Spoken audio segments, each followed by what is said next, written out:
महाराज जी अपनी पावन पवित्र अमृत वाणी की 15वीं तिथि के 5वीं में बता रहे हैं।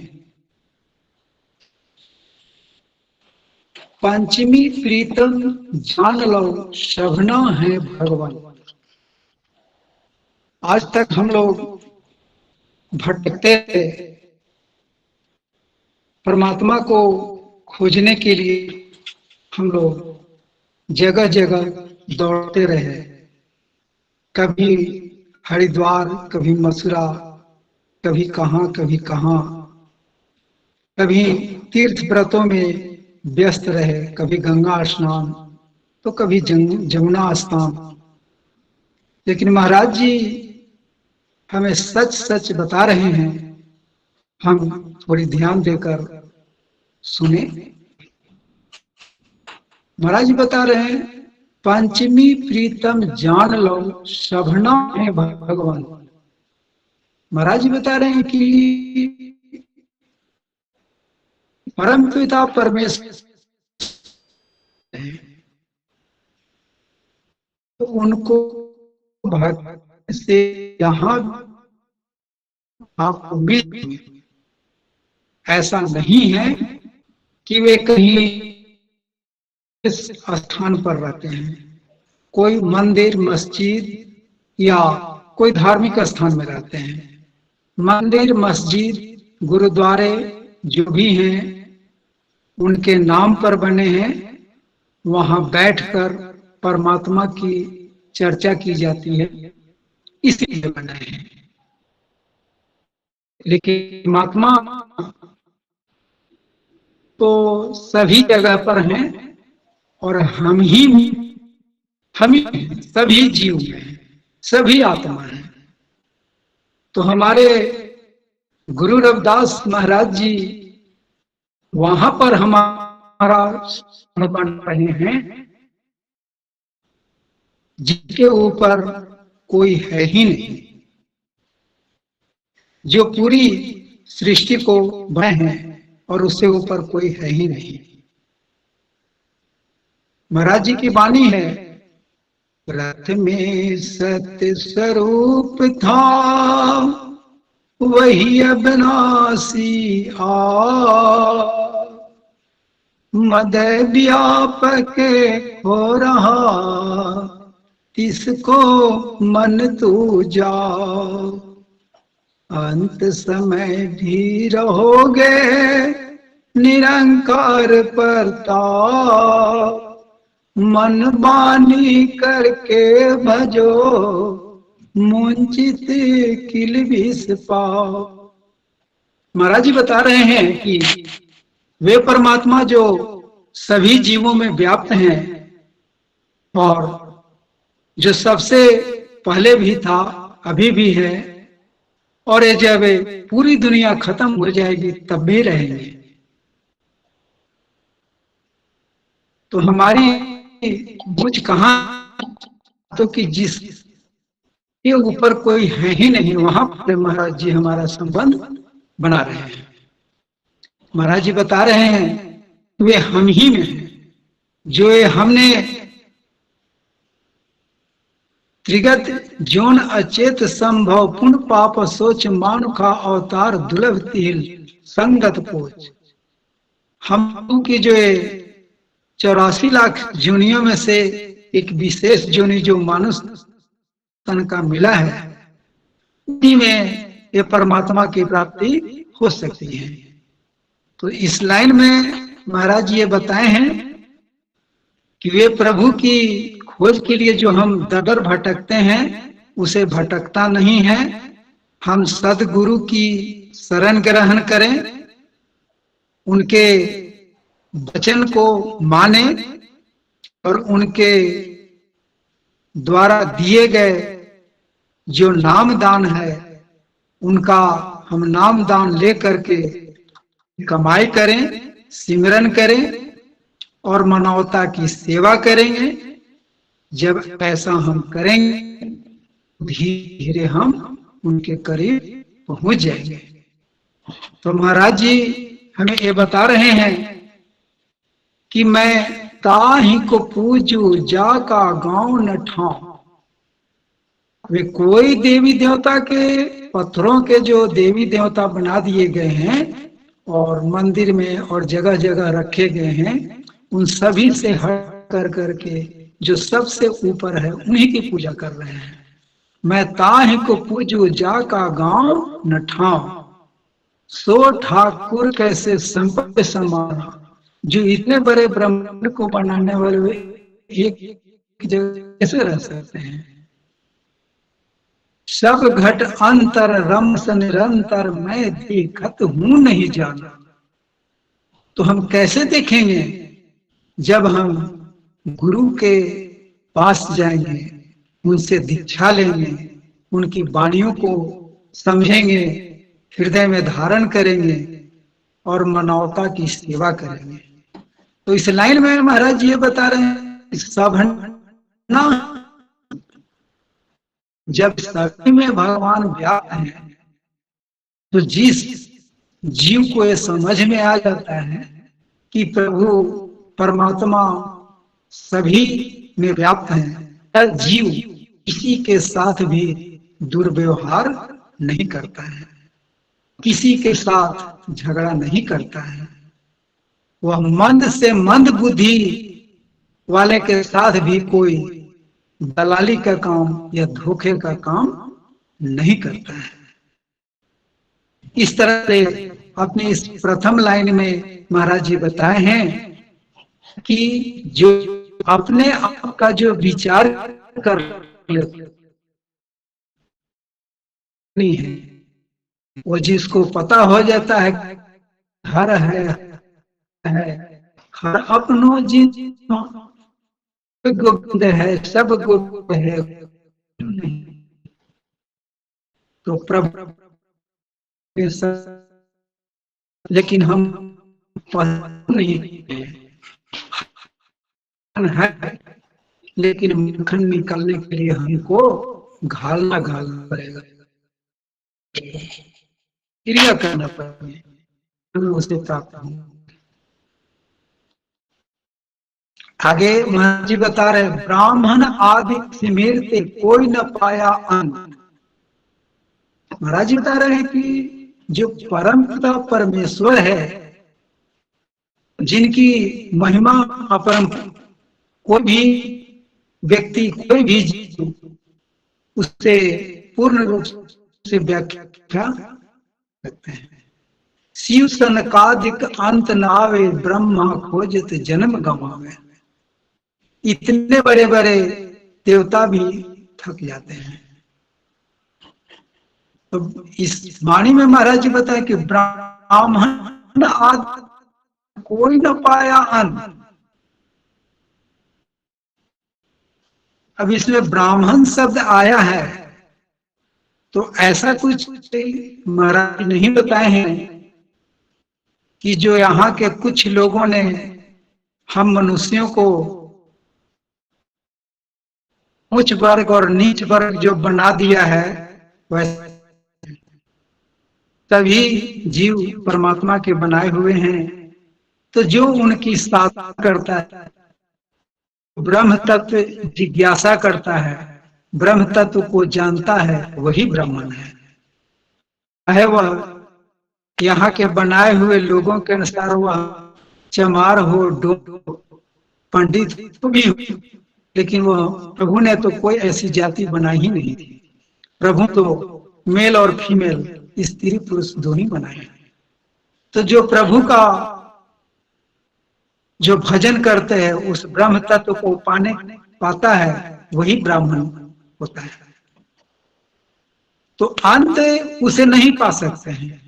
प्रभु की हम अनुभव कर सकते हैं, लेकिन उनकी व्याख्या हम नहीं कर सकते हैं, क्योंकि महाराज जी अपनी वाणी में बताते हैं, गूंगे सकर कहा बखाने, मालिक की सब रीत का कौन कथे विस्तार। और एक जगह बता रहे हैं, सात समद की मस करो लेखन सब बनराई, धरती सब कागद करो तो हर गुण लिखा न जाए।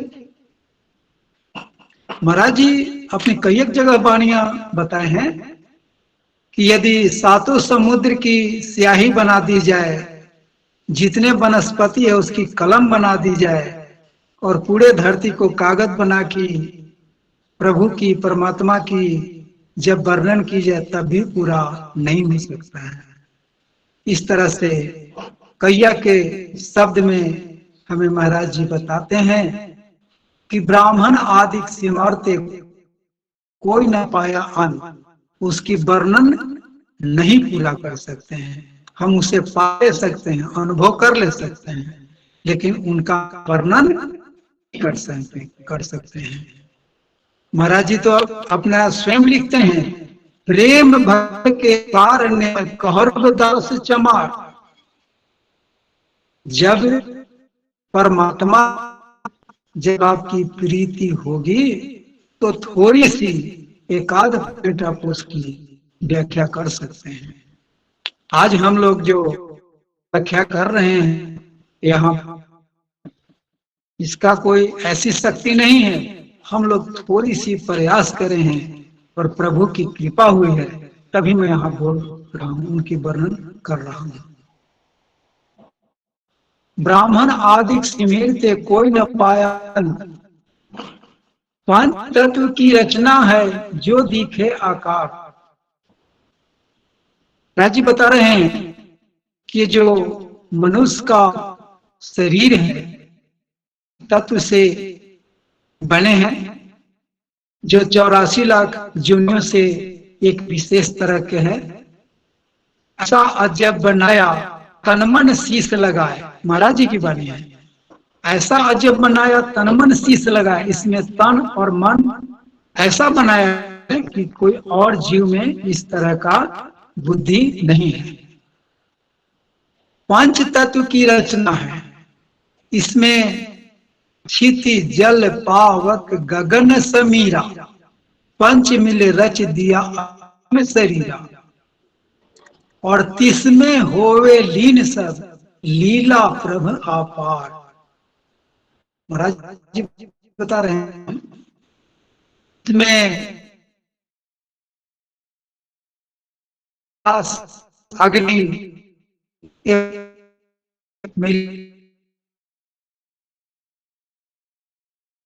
रहे हैं,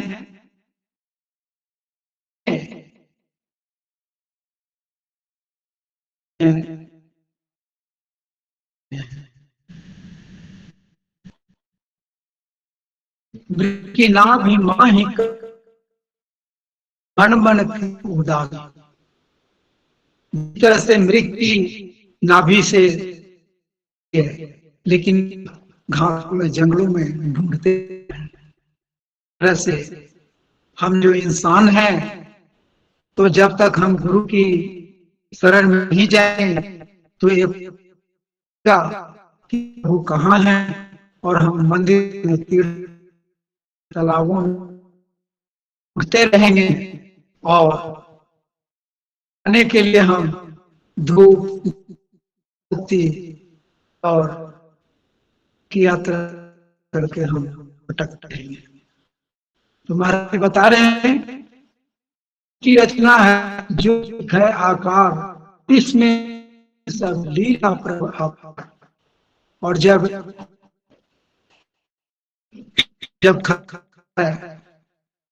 होता है तो जहां से आया था वही। तो मुझे बताते हैं कि रचना जो आकार इसमें हुए लीन सब लीला बात को कोई समझ नहीं सकता है।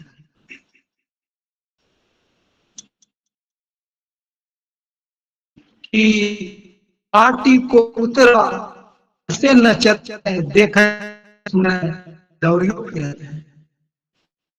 होता है कि माँ का पुतला, ये जो पंच जो बने हैं तत्व माता और पिता की वीर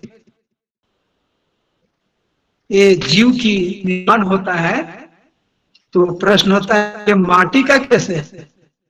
तो माता की रक्त और पिता के बीच जो होते हैं, तो उसे बनने के लिए हम अन्न फल जो कुछ भी लेते हैं तो हम मिट्टी से ही बनता है।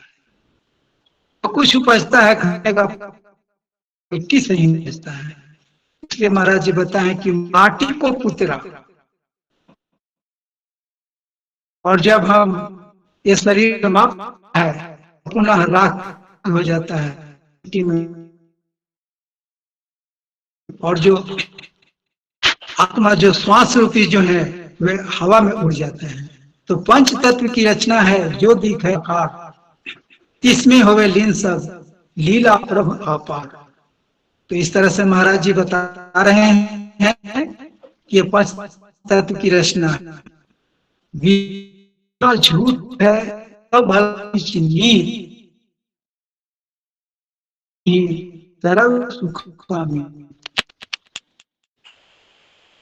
महाराज जी अपनी इस वाणी में बता रहे कि विषय वासना झूठ है, रा भला बिचनी, बिना भजन संगी नहीं सर्व सुखा कामी। ये जो हम इस धरती पर आए हैं और प्रभु से हमने कुछ वादा करके आया था और उस वादे को हम भूल गए जीव, और यहाँ आकर के इस संसारिक चकाचौंध में इसी में हम व्यस्त हो गए हैं और प्रभु के नाम को भूल कर करके खोटे कामों में हम उलझे हुए हैं। महाराज जी बता रहे हैं विषय वासना झूठ है। ये जो हम काम, क्रोध, लोभ, मोह, अहंकार, निंदा, पैसा, माया में जो हम फंसे हैं ये झूठा है। आपका अंत समय सब झड़ जाएंगे। जब आपका अंतिम समय आएगा तो ये सारे के सारे यही रह जाएंगे।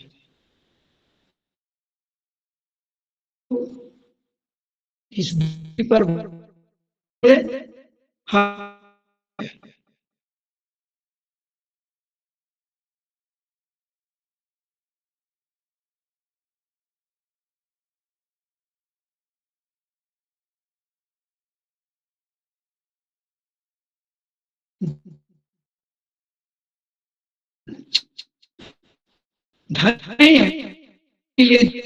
मार्ग उस समय परिश्रम की जरूरत है। आप पढ़ने के लिए हमें मेहनत करने हैं।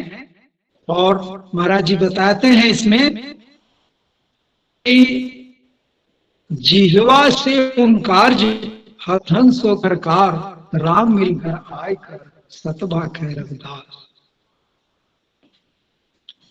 हमको जो भी धन कमाना है तो हम कमाएंगे, ऐसा नहीं है कि हम गरीब रहेंगे। हम मेहनत करेंगे और प्रभु का सिमरन करते रहेंगे, मानवता से प्यार करते रहेंगे और जिह्वा से प्रभु का नाम लेते रहेंगे और नेक कमाई करते रहेंगे। महाराज जी बता रहे हैं नेक कमाई जो करे गृह तज रबदास हमारे राम राय ग्रह में ही मिलने आए। महाराज जी तो बता रहे हैं कि हमें कहीं जाने की आवश्यकता नहीं है। जो हम हर का सतगुरु से नाम दान लेकर करके और मंत्र का हम उच्चारण करते रहेंगे, हर का सिमरन करते रहेंगे और मानवता की सेवा काम करते रहेंगे और अपने उचित कमाई कर करके अपने परिवार का भरण पोषण करते रहेंगे। साईं इतना दीजिए जाम में कुटुंब समाए, मैं भी भूखा न रहूं साधु न भूखा जाए। धन चाहिए, इतना धन अवश्य चाहिए कि हम खाएं, बच्चे खाएं, और कोई आगंतुक आ जाए, कोई संत न आ जाए तो उसे भी हम खिला दें। अब ऐसे कभी कभी ऐसा हो जाता है कि अपराध धन होने के बाद आदमी को कर्म भी करने लगता है। तो प्रभु ने जो हमें स्थिति अभी सौंपा है, गरीब है या जो भी है, तो प्रभु की कृपा है कि हमें इस स्थिति में रखा है, तो हमें उन्हें भूलना नहीं है। तो इस वाणी से महाराज जी बता रहे हैं कि विषय वासना झूठ है, रा भला विस्मित। ये विषय वासना, जब हम ऐसा नहीं हो कि हम विषय वासना में रह जाएंगे तो ये बीच में ही हम धोखा खा जाएंगे, बीच में ही पड़ जाएंगे और फिर जाकर के हम फंस जाएंगे। तो फिर वहां हमको दरबार में पूछा जाएगा, साहिब तो पे लेखा लेसी भर भर दे तू पर परदेसी। तो वहां पर जब ठाकुर मुझसे लेखा मांगेगा तो पुत्र कलत्र का करे अहंकार, ठाकुर लेखा मगन। फिर एका दुख सहे जीव पाछे, किसे पुकारे पीऊ पीऊ। वहां मेरा कोई न बेटा जाएगा, न कोई स्त्री जाएगी, न कोई सगे संबंधी जाएंगे, बल्कि कर्मों का हिसाब मुझे ही देना पड़ेगा और उसी के अनुसार मुझे फल भी मिलेंगे। तो महाराज जी अपनी इस वाणी में बता रहे हैं कि विषय वासना झूठ है, राह भला पिछ नीत।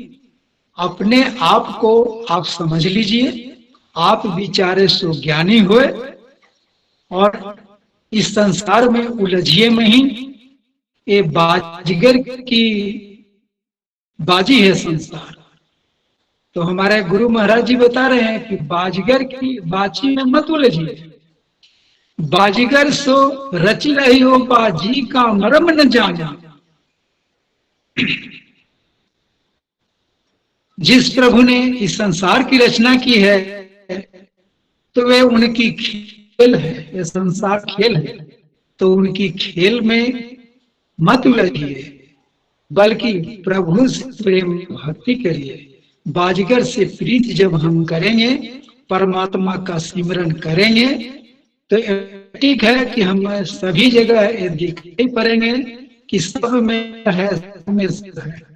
तो फिर जब हम उसके हर मानवता से प्यार करेंगे, अपने बच्चे से, स्त्री से, अपने बच्चे